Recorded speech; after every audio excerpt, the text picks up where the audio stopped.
आज सबसे पहले हम लोग सीखने जाएंगे कि हम यूनिट को कन्वर्ट कैसे करते हैं, यानी कि कन्वर्जन ऑफ यूनिट का दो तरीका है। अगर सवाल में दे दिया जाए कि अगर ऐसा यूनिट में है तो उसको सीजीएस में कन्वर्ट करना है, अगर सीजीएस में दिया हुआ है तो किस में कन्वर्ट करना है।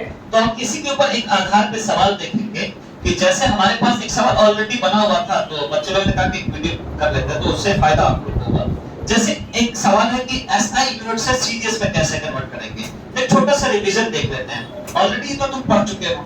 जैसे सवाल दिया हुआ है कि कन्वर्ट करिए 1 जूल को किसको, एर्गॉन में, ठीक है, यानी ईआरजी में। ये आपका ये इसको कन्वर्ट करना है किसमें, एर्गॉन में, यानी इसकी वैल्यू कितने के बराबर होता है। अब आपने क्या किया, सबसे पहला स्टेप है आप सवाल के वैल्यूज को लिख लीजिए जो आपको दिया हुआ है। इतना लिख लिया सब लोगों ने। जब लिख लोगे तो देखेंगे कि ये यूनिट जो दिया हुआ है ये पहचानना पड़ेगा कि ये एसआई यूनिट है कि सीजीएस है। तो ये आप पता चलेगा कि भाई ये एसआई यूनिट है, ठीक है, क्योंकि जूल जो है एसआई यूनिट है और एसआई यूनिट है तो कन्वर्ट किस में करना पड़ेगा, please give the concentration on the board, do not on the camera, ठीक है। अब आपको कह दिए कि एसआई में है, सीजीएस में कन्वर्ट करना है। सेकेंड स्टेप ये है कि जो यूनिट दिया हुआ है यूनिट को देखकर, लिखा भी हुआ है, यूनिट देखकर नाम लिखे, यानी कि to see the unit and find the write their name, यानी कि यूनिट को देखकर आपको क्या करना है, नाम लिखना है। तो आपका यूनिट कौन सा दिया हुआ है, जूल। और जूल किसका यूनिट है, तो वर्क कह सकते हो, एनर्जी कह सकते हो या वर्क फंक्शन कह सकते हो। ये तीनों नाम में से कोई सा भी आएगा तो जूल होगा। और ये भी याद रखना है चाहे कोई सा भी एनर्जी हो, चाहे इंटरनल एनर्जी हो, मैकेनिकल एनर्जी हो, इलेक्ट्रिकल एनर्जी हो, हीट एनर्जी हो, पोटेंशियल एनर्जी हो, काइनेटिक एनर्जी, जो भी एनर्जी है सबका यूनिट क्या होगा, जूल होगा। क्लियर बात। अब यानी कि यूनिट देखकर हमने नाम लिख लिया। जब नाम लिख लिया तो हुलिया बताओगे ना भाई ये किस तरह का आदमी है, तो बता देंगे। नाम जब पता चल जाता है तो उस नाम को देखकर क्या लिख लेंगे, सब लिखा हुआ है। तो सबसे पहला स्टेप पता करेंगे एसआई है कि सीजीएस है। अगर एसआई है तो कन्वर्ट करना पड़ेगा सीजीएस में, ठीक है। अब देखेंगे भाई यूनिट को देखकर नाम लिख देंगे, नाम लिखने के बाद डायमेंशन लिख दिया, क्लियर है ना। अब डायमेंशन लिखने के बाद एबीसी की वैल्यू लिख देंगे। m का पावर है, l का पावर है, 60 का पावर है, सब एबीसी की वैल्यू की। उसके बाद हम लोग क्या करेंगे, बॉक्स बनाएंगे, जिस बॉक्स का नाम क्या है, पार्लेजी बॉक्स, ठीक है, जिसमें पहला कॉलम जो है और दूसरा कॉलम। तो पहला कॉलम में हमेशा पहली बात को लिखना है और जिसमें कन्वर्ट करना है उसको किस कॉलम में लिखना है, सेकंड कॉलम। अब आपको कुछ बात आपको फिक्स दिया जाएगा, जैसे m1 m2 l1 l2 t1 t2 n1 n2, ये सब इतना ही जो नाम बोला उतना ही लिखना है। m1 m2 l1 l2 t1 t2 n1 n2, ये बस लिख के छाप देना। उसके बाद आपको वैल्यू लिखना है।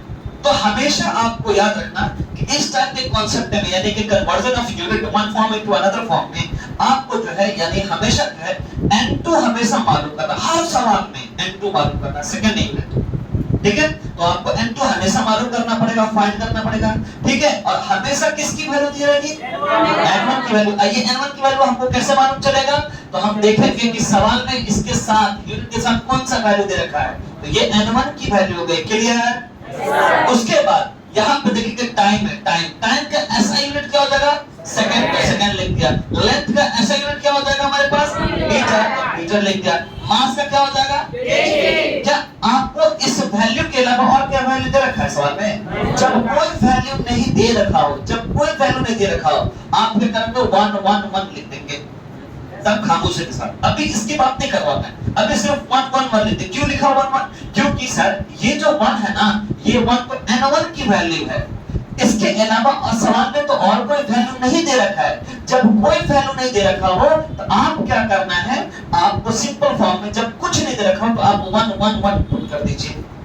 अगर मान लो वैल्यू दे रखा हो तो वैल्यू लिख दीजिए, सिंपल फॉर्म है। दूसरा चीज यहाँ पे हमारे पास टाइम है, टाइम का सीजीएस यूनिट क्या हो जाएगा, सेकंड।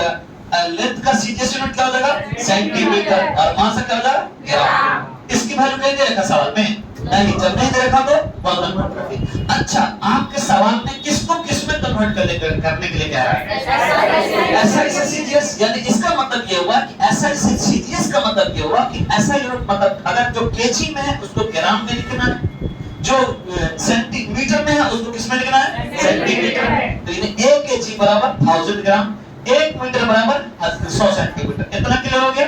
तो बस अब लिख कर, और ये वाला फॉर्मूला है n2 बराबर n1 into m1 by m2 का power a, l1 by l2 का पावर b और t1 by t2 का पावर c। बहुत शानदार है ना, ये आपने लिख दिया, बहुत शानदार। अब एक सवाल हम लोग बनाते हैं, ये तो समझ गए SI से CGS, थोड़ा सा आपको समझ में अगर आ गया तो थोड़ा फास्ट ले सकता है, तो कोई दिक्कत नहीं है, ठीक है। चलिए एक सवाल है,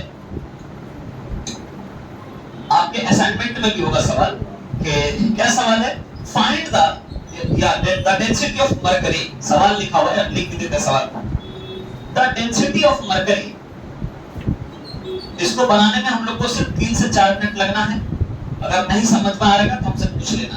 द डेंसिटी ऑफ मरकरी, ठीक है, मरकरी का जो डेंसिटी दे रखा है, ठीक है, 13.6 ग्राम सेंटीमीटर का पावर -3। तो कह रहा है कि हमको इसको SI यूनिट में बदलना है। सवाल कह रहा, मान लीजिए हमको नहीं मालूम कि किस में बदलना है, क्या छोड़ो, इतना दिया हुआ है, इसको कन्वर्ट करना है यूनिट में। तो समझना है कि सवाल का क्या कॉन्सेप्ट है।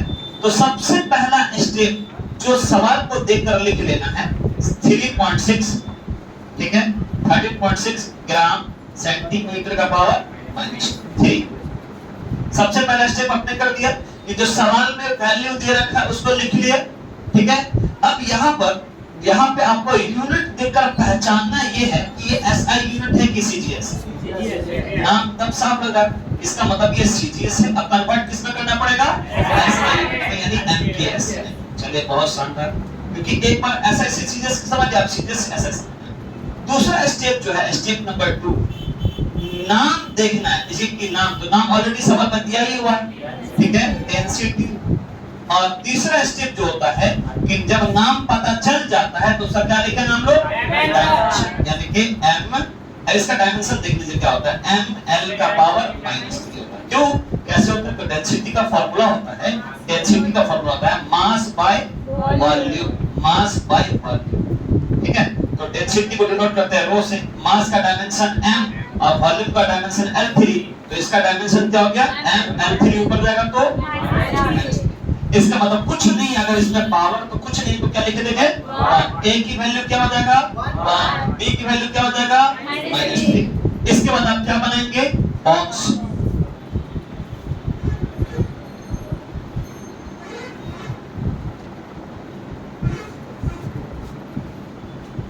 पहले इस कॉलम में किसका नाम लिखेंगे, CGS, इसमें किसका लिखेंगे, मतलब MKS। अब इसमें ध्यान देना है कि हम जो बोले थे कि M1, M2, L1, L2, T1, T2 और N1, N2, हमेशा किसकी वैल्यू मालूम करना होगा, हमेशा किसकी वैल्यू दिया रहेगा, ये जो वैल्यू किसकी वैल्यू है, तो 13.6, ठीक है। और हमेशा याद रखना कि आपको ये टाइम का CGS यूनिट क्या हो जाएगा, सेकंड, लेंथ का क्या हो जाएगा, सेंटीमीटर, मास का क्या हो जाएगा, ग्राम। इसके अलावा और कोई वैल्यू दे रखा सवाल में, जब कुछ नहीं दे रखा हो तो 1, ठीक है। अब यहाँ पे देखिए टाइम का हो जाएगा सेकंड, लेंथ का हो जाएगा मीटर, मास का हो जाएगा कुछ नहीं है तो 1। अच्छा, कन्वर्ट किसको किसमें करना है, इसका मतलब ये हुआ कि जो ग्राम में है उसको केजी में लाना होगा, जो सेंटीमीटर है उसको मीटर में लाना होगा। इसका मतलब ये है, आप लोग को बताए हुए हैं क्लास के अंदर में जब यूनिट पढ़ रहे थे उस दौरान में 1 ग्राम बराबर कितना के बराबर होता है, 1 का मान -3 केजी। 1 सेंटीमीटर बराबर कितना केजी होता है, 1 सेंटीमीटर होता है, 10 का पावर -2 मीटर। ये 1 सेकंड है, ये भी 1 सेकंड है, मतलब यदि ये भी केजी में हो गया, ये भी केजी में हो गया, तो आप क्या करें, हम लोग फार्मूला पुट करेंगे, वही फार्मूला जो आपको लिखा हुआ टॉप पॉइंट में। तो n2 बराबर n1 m1 by m2 का power a, l1 by l2 का पावर b, l2 का पावर b, और t का डे टर्म लिखेंगे। क्यों नहीं टर्म लिखेंगे सर आप, क्योंकि इसमें t का डायमेंशन नहीं है, इसलिए नहीं लिखेंगे। अगर l का नहीं होता डायमेंशन तो l नहीं लिखते, t लिख देते, ठीक है। तो चलिए n1 की वैल्यू 13.6, भागे। अरे यार तुम लोग नौजवान हो। m1 की वैल्यू 10 का पावर -3, m2 का पावर a कितना हमारे पास 1, l1 की वैल्यू कितना है हमारे पास 10 का पावर -2 और पूरा 1 क्या b की वैल्यू -3। थोड़ा सा ध्यान देना मेरे दोस्त, ये कैलकुलेशन है 13.6। अब यहाँ पे जब डिवाइड करते हो किसी भी टर्म को 1 से डिवाइड करोगे तो उतना ही वैल्यू आएगा, ठीक है। कुछ नहीं, पावर को 1, 10 का पावर -2, पावर कितना हमारे पास -3। तो यहाँ पे देख पाते हैं 13.6 10 का पावर क्या हो जाएगा हमारे पास -3, 10 का पावर -2 -3 कितना है माइनस माइनस प्लस, और 2 3 6 है ना। अब हमारे पास ये हो गया, इसका ऐसे यूनिट क्या हो जाएगा हमारे पास, यानी कि केजी आपका m-3, ठीक है। क्योंकि हमारे पास जो ग्राम है, ग्राम का ऐसा यूनिट क्या हो जाएगा, ग्राम का ऐसा यूनिट क्या हो जाएगा केजी, और हमारे पास सेंटीमीटर क्या हो जाएगा मीटर। अब -3 तो -3 लिखते हैं। अब देखिए लास्ट लाइन है 13.6, एक प्लस एक माइनस में है, जब बेस सेम हो तो पावर जोड़ देंगे तो -3 + 6 कितना हो जाएगा -3 अच्छा +3 सॉरी m-3, ये हो गया आपका कंप्लीट आंसर। समझ में आया आप लोग को? चलिए आप लोग ये वीडियो को अगर जब नहीं समझ में आए अच्छे से इस वीडियो को आप देखेगा और हाँ